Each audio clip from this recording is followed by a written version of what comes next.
My fiancée said I need time and space to find myself. I answered, take as long as you want. She said she needed time and space, so I let her go. But what if the hardest part wasn't letting go but figuring out how to move on when it wasn't your choice? Imagine the woman you're about to marry tells you she needs a break to find herself. You tell her, go ahead, take all the time you need. But what happens when you start to realize that time and space might mean more than you ever thought? In the blink of an eye, everything changed, and now it's time to discover who I really am and whether or not I'm even the person she wanted in the first place.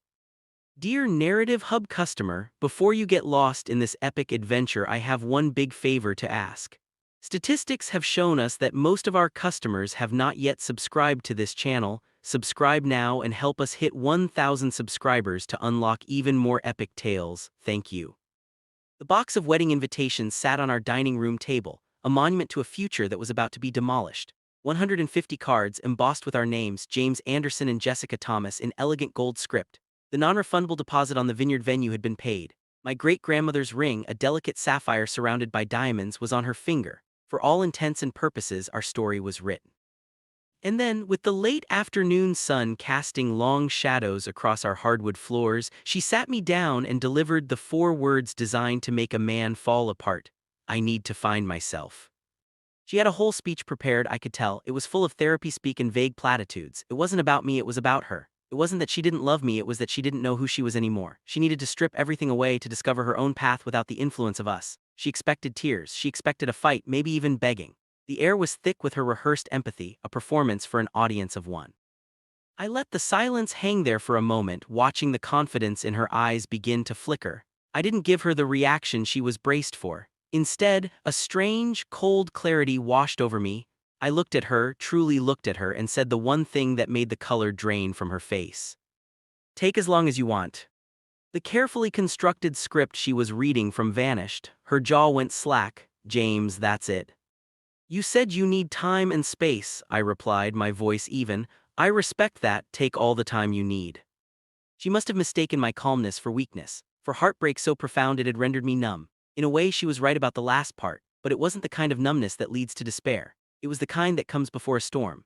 As I helped her carry her perfectly packed suitcase to her car, kissing her on the forehead like a man granting a noble request, she had no idea what was really happening. She thought she was starting a journey of self-discovery. But what I had just done was start a countdown, and the clock was ticking.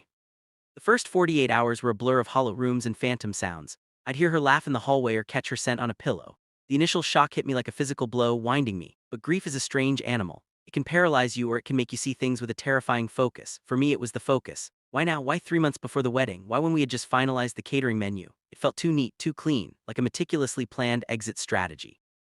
I'm not a jealous man, I'd always trusted her implicitly. But her speech replayed in my head, feeling less like a cry for help and more like a press release. That's when I remembered it. The work trip to a conference in the mountains 2 weeks ago. She'd come back energized but distant. She said the cell service was spotty, that she'd been too busy for many calls. It sounded reasonable at the time. Driven by an instinct I couldn't explain, I went through our credit card statements online. I wasn't looking for anything specific, just a crack in the story. And there it was, a charge from a restaurant. A high-end place, a 2-hour drive from the conference center she was supposed to be at. It was in a city that happened to be the headquarters of a corporation called Novagen Dynamics.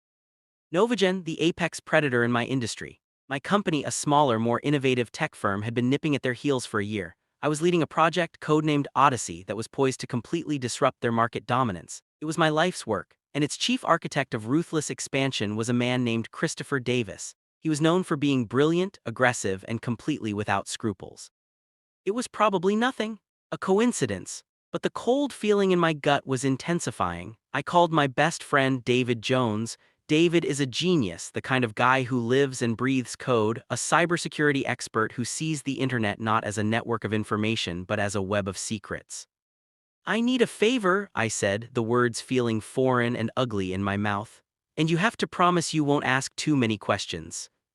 I wasn't looking for heartbreak anymore, I was looking for leverage. I was looking for the truth, and I had a sickening feeling that the truth was going to be so much bigger and so much worse than just another man. David called me back 36 hours later, his voice was grim. You were right to call me, James, this isn't good. It wasn't a yoga retreat, it wasn't a solo journey in the woods. Jessica's phone records and GPS data didn't show a woman finding herself. They showed a woman meeting someone regularly, and the meeting spot wasn't a hotel or a quiet cafe, it was a secure office park, the same one I'd seen on the credit card statement, the one that housed Novagen Dynamics. But David had dug deeper. He was the best after all. He'd found a vulnerability in her cloud backup, a digital backdoor left open. And inside he found the payload, encrypted emails, not love letters. They were data transfers, technical specifications, progress reports, my progress reports. She had been systematically leaking confidential information about Project Odyssey for months. The recipient wasn't some anonymous corporate drone. It was Ryan Lewis, Christopher Davis's right-hand man. The betrayal was so absolute, so profound, it almost didn't feel real. This wasn't a crisis of love. This was corporate espionage. The "I need to find myself" speech wasn't an escape from our relationship. It was a preemptive evacuation from the blast zone she knew was coming when my project failed and Novagen launched a suspiciously similar product. She wasn't just leaving me, she was trying to destroy me. That was the moment the grief died and something else took its place. Something cold, hard, and sharp as forged steel. She thought she was playing chess, sacrificing her pawn of a fiancé to help her new kings take the board. She had no idea I was about to flip the entire table. My first call was not to her, it was to Patricia Adams, the sharpest corporate lawyer in the city. My second call was to my bank to freeze our joint accounts and sever our financial ties. My third was to a locksmith. As I stood in my apartment watching the tumblers being changed, I wasn't just securing a door, I was fortifying a border. A war had been declared and I intended to win. Patricia Adams was all business. "They think you're a victim," she said, her eyes sharp. "They're counting on you to be heartbroken and distracted. We are going to use that. We won't sue, not yet. A lawsuit is loud. We are going to be silent, and we are going to be smart." The plan was audacious, it was risky, it was perfect. We knew what Jessica had leaked, we knew what Novagen thought they knew about Project Odyssey, so we would let them keep believing it. With David's help, we set up a controlled leak of our own. We created a parallel development path for Odyssey, a ghost project. It was filled with flawed code, deliberately engineered dead ends, and a resource-draining hardware requirement that looked plausible on paper but was a complete black hole for money and time.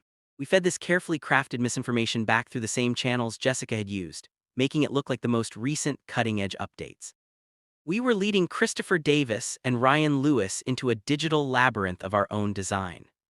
While they were chasing ghosts, my real team and I went into overdrive. The betrayal became my fuel. I worked 18-hour days, I slept on a cot in my office. Every line of code I wrote, every problem we solved was an act of defiance. The project became more than just a product, it was my reclamation. Jessica thought she had left behind a lost, broken man. She had no idea what she had just unleashed. The me I was finding wasn't the dependable, slightly predictable man she had grown bored of. It was the one she should have been afraid of all along. The months bled into one another. Jessica's texts started coming in. First they were tentative. "Thinking of you," then more insistent. "I've had a lot of time to think, I miss you." And finally, desperate, "I know I made a mistake, can we please talk?" I gave her nothing, short, polite, non-committal replies. "Hope you're well." I let her believe she was still in control of the narrative, that this was still a story about a woman who had a change of heart and a man who was waiting for her. I was letting her walk deeper and deeper into the trap. Then came the day, our launch day. We unveiled the real Project Odyssey to the world. It wasn't just a success, it was a revolution. The industry was stunned. Our company's stock value skyrocketed overnight. The world of tech was buzzing. And just as the champagne was being poured in our offices, the news broke on the financial wires. Novagen Dynamics had posted a catastrophic quarterly loss, billions wiped from their valuation. Their flagship project, the one meant to secure their dominance for the next decade, was an unmitigated disaster, a spectacular failure based on unforeseen design flaws. The media called it corporate hubris. I knew what it was checkmate. A week later, she showed up, not at our old apartment, of course. She showed up at the lobby of my new building, a gleaming glass tower with a penthouse office that overlooked the entire city. My city. She must have talked her way past security, banking on the power her name used to hold. She was dressed to kill, the picture of regret and renewed devotion. She had her speech ready. I could see it in her eyes, the one where she tells me she'd found herself and realized that herself was with me.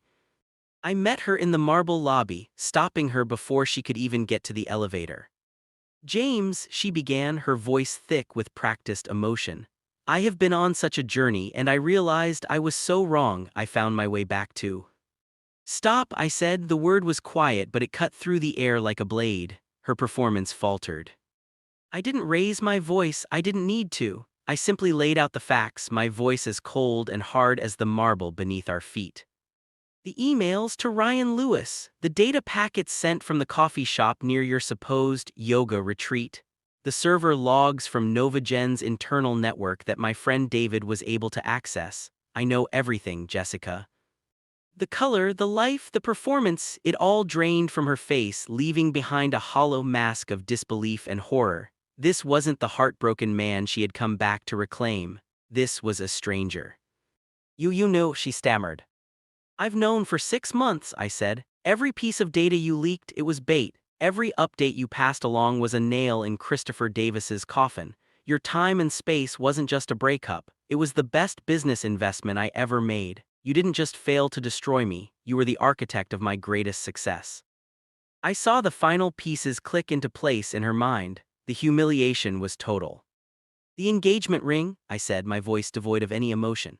Its appraised value was deducted from your half of the proceeds from the apartment sale. My lawyer, Patricia Adams, has already wired you the balance. She'll also be in touch regarding your signed confession of complicity in corporate espionage, which I'll be happy to forward to the authorities if you ever try to contact me or anyone at my company ever again.